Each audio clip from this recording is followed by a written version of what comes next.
No problem. No problem.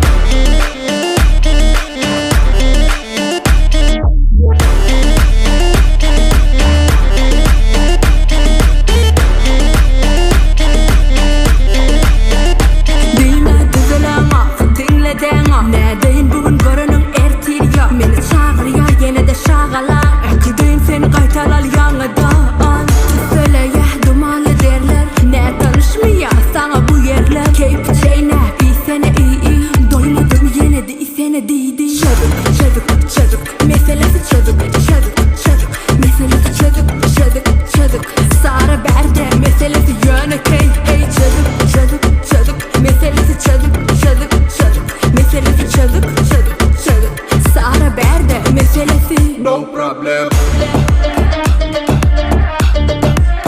No problem.